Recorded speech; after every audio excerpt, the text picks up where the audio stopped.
काय सुदामे, आज इकडे कसं? बायकोला म्हणलं चाललो मी आज स्टेडियमला मॅच बघायला, तुला काय करायचं ते कर. हा, हे खरं वर्चस्व. अरे म्हणजे ती म्हणाली घरात फक्त सिरियलच लागणार, तुला काय करायचं ते बाहेर जाऊन कर.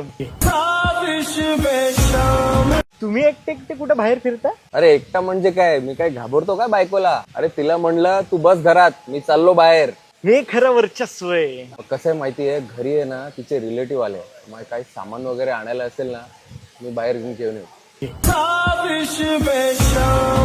बायकोला म्हणलं सकाळी उठल्या उठल्या मला चहा लागतो, मिळालाच पाहिजे. हे खरं वर्चस्व. नाही म्हणजे तिला कॉफी लागते, त्यामुळे सकाळी उठल्या उठल्या चहा आणि कॉफी दोन्ही मीच करतो. बघ, मी तर बायकोला बोललो मी क्रिकेटर आहे आणि मला घरात गपचूप बॉलिंग करायची आणि मी बॅटिंग करणार. हे खरं वर्चस्व आहे. अरे पण मी काय करू, पहिलाच बॉल तिने बिमर टाकला. अरे 3 दिवस मी हॉस्पिटलमध्ये होतो. मी काय म्हणतो, आपण बरेच दिवसांनी भेटलोय तर चला जरा बसूया. मग चल ना, बसूया ना, ये ये ये. अगं म्हणजे घरी येऊन सूर्यदादाची बॅटिंग बघत बसूयात. अरे मग कसं आहे, घरी येऊन ना अथर्व सुदामेची रील्स बघूया.